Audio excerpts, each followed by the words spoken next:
Hey guys, Paul here. So I was a little bit torn about what title to use for this video. Part of me wants to go with Good Yu-Gi-Oh! Makes bad content, and the other title is Bad Yu-Gi-Oh! Makes good content.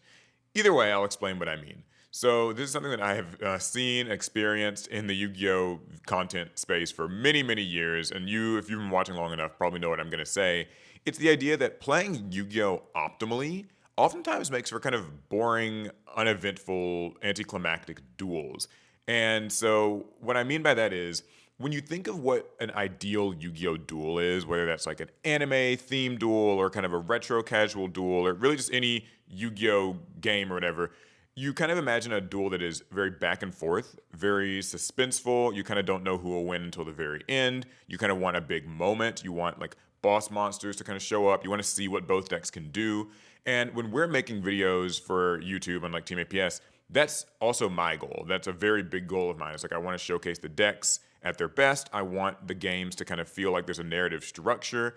And I think for me, that makes for really good videos. I think for a lot of the audience, that's what they sort of click for, but there is a bit of a disconnect here because Yu-Gi-Oh doesn't actually work that way. And I think most people do and don't entirely understand that.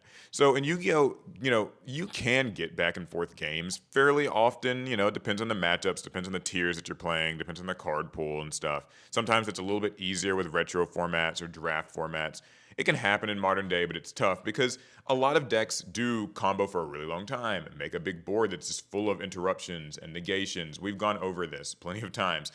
But oftentimes you will just simply be given the opportunity to use a card that can completely shut your opponent down.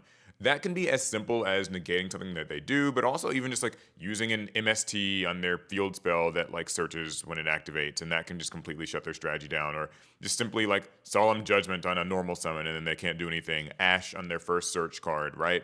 And when you do those things, the duel sort of can just end. Like I can just like beat you by doing this one thing. My deck did all its stuff because I went first. I negated one card, and you lose.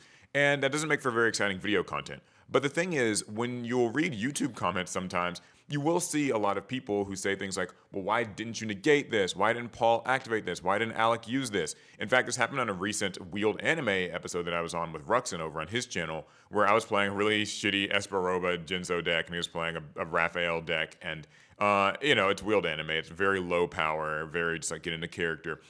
And so one of the comments I saw was talking about how I use Trap Dust Shoot in my deck because when we don't know what else to put in the decks, we just kind of use like GOAT format staples. And so I use Trap Dust Shoot because I figured, well, Esperoba would probably use a card like this to like look at his opponent's hand and see what they have. And I drew Trap Dust Shoot and I set it to the field and I didn't play it for several turns. And the reason why I didn't play it for several turns was because I could tell audibly, like just from what he was saying, that Ruxin had kind of just bricked. Like this happens a lot with these old school anime duels where like a lot of their cards barely work together and you can go several turns without drawing anything playable. And I could tell that he bricked. And so I was in a decent position, but I was like, I could use Trap Dust Shoot and just take maybe whatever the last good card in his hand is and just like end this duel right there. But I was like, you know what? I'm just gonna hold on to this and see if maybe he can draw a playable card, in a couple of turns and make this duel more exciting. Because for me, that's kind of the point, right? Like I want the duels to be exciting and interesting, and I want him to be able to do stuff. If I just win without any opposition, that's not fun for me, and I imagine that's not really fun for the viewers. But there were people in the comments who were kind of like, "What the heck? Like Paul must be, like he's crazy. Did he not see? Like why didn't you use Trap Dust Shoot?" And these are comments that I have seen on my channel and other channels for years and years and years and years. Why didn't someone use this? Why didn't he do this? Are these two players stupid? Sometimes it gets really negative. Like you'd be surprised how angry people get when it's like I can't believe he like misplayed like this and he didn't activate this. He could have won by just doing this, this, and another. And I'm of two minds when I see comments like this because on one hand, I understand where people are coming from, right? Like they see an opportunity to win the duel and they kind of wonder, well, why did this person not do this? Did they not recognize it? And they think that maybe their comment is being helpful because they're pointing out a way that you could have won in this instance. And, winning is the goal and they want a person to win or they, whatever. They sort of put themselves in the shoes of the duelist and want to see like how they could have won faster. On the other hand, though, I'm always kind of surprised that people haven't, picked up on the fact that, well, if I use this card that would make me win instantly on the first or second turn, then the duel's over and the video ends. Like, you know what I mean? Like, is that really what you want? I mean, in the like I guess in the moment maybe it seems like it's the tempting thing to do. Like if you're playing on like in a tournament, yeah, that's what you should do. Or if you're playing on like the Master Duel ranked ladder, then yeah, like that's what you should do.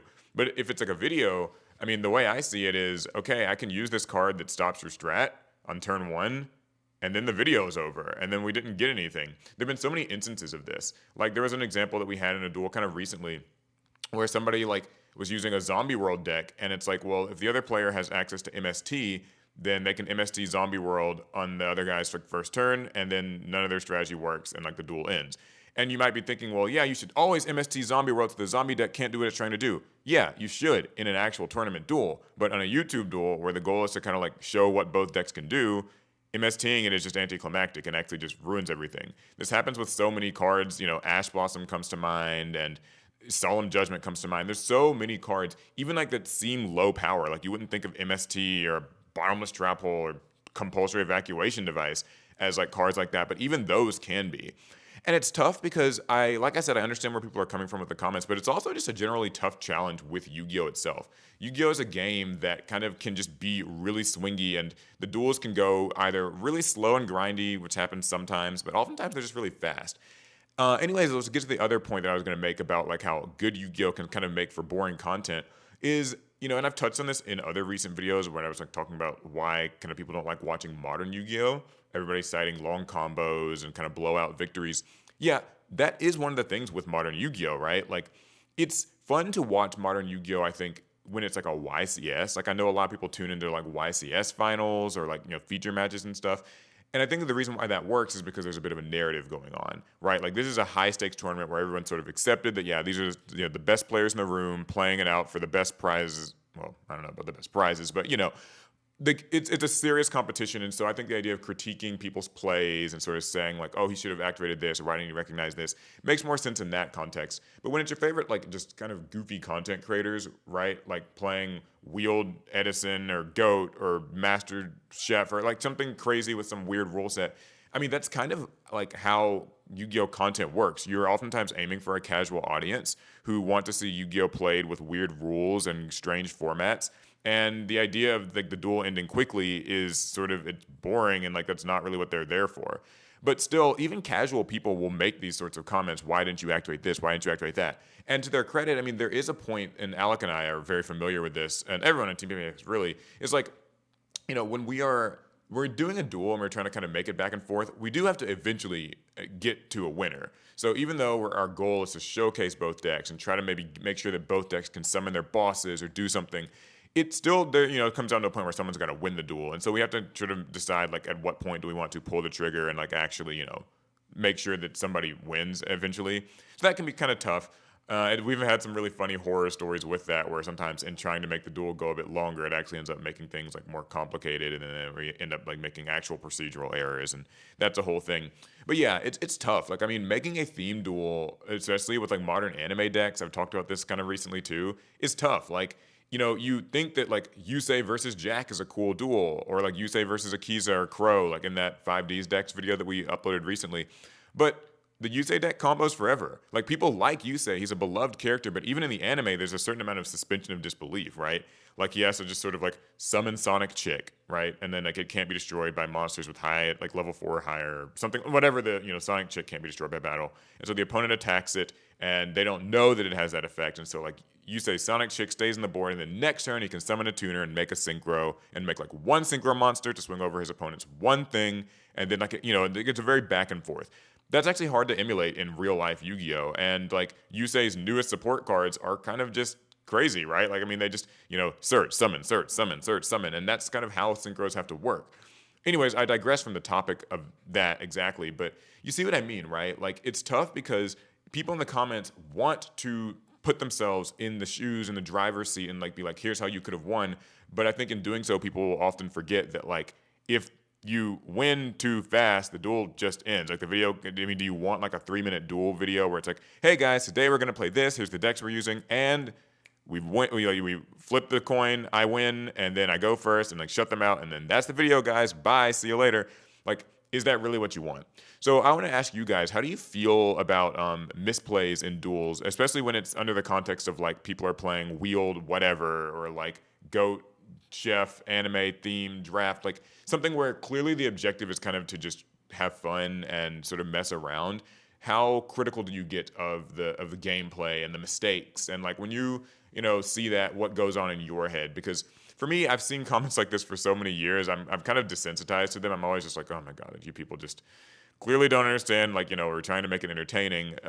But something I also sometimes would just challenge people to do is try to do it for yourself. Like, take a friend, if you have one. Sometimes it's tough if you're a Yu-Gi-Oh player. But like, if you have a friend, like, try to do a duel and do it with the objective of like, we're gonna showcase what both decks do. It's hard because you have to take out the hand traps. You have to take out certain staples. You have to kind of like, sort of pull your punches a little bit, take your foot off the gas sometimes. If you go fully in, then that's kind of it.